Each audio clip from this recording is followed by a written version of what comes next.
The Matrix is a computer-generated dream world, built to keep us under control in order to change a human being into this.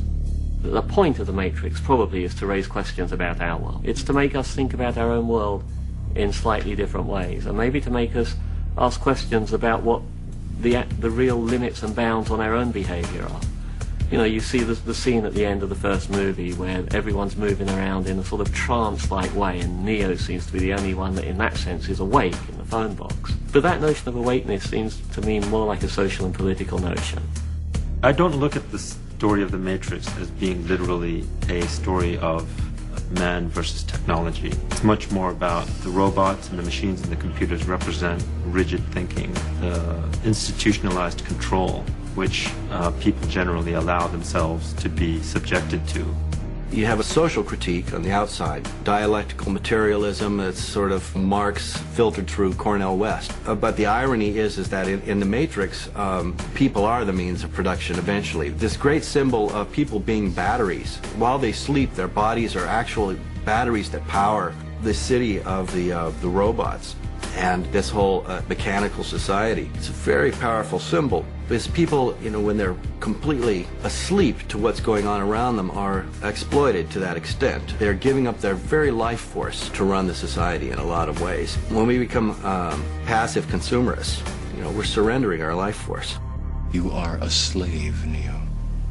Like everyone else, you were born into bondage, born into a prison that you cannot smell or taste or touch. A prison for your mind.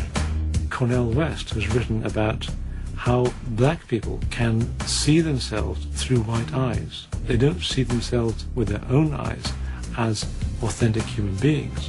They are viewing themselves through a framework of ideas given to them by the hegemonistic white society. I think that is an idea which the Wachowski brothers have really taken to heart and incorporated as one of the strands in this multiplex of prisons that people are breaking out of. Most of these people are not ready to be unplugged.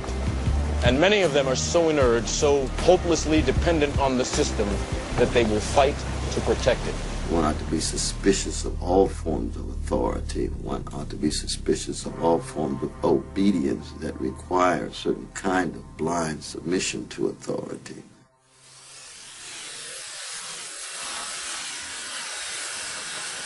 The only thing that we know for certain is that nothing is certain. And that idea goes back in some form to Socrates. Socrates was famous for saying that he didn't know in particular what virtue was, and he wasn't sure that anybody did. And in one place he says, perhaps only God knows this. Socratic wisdom famously is knowing that you do not know, and knowing the limits of things. This recognition of the limits of our knowledge seems to be foundational for beginning to remedy that condition. There's something wrong with the world. You don't know what it is, but it's there, like a splinter in your mind, driving you mad. It is this feeling that has brought you to me. The Matrix succeeds in sucking in the viewer precisely in the same way that the allegory of the cave sucks in the reader. Allegory of the cave appears in the central books of Plato's Republic. We discover that there are prisoners who've been bound from infancy to a single place in a dark underground cavern. What they see is the interior of a cave wall, and on it are projected shadowy images from a fire behind them. These prisoners don't know they're prisoners, don't think they're prisoners. This is the only reality that they've ever known. This level of reality, Plato and his mentor Socrates equate to the level of reality at bottom. The life you've led is not, in fact, the totality of what is possible for you.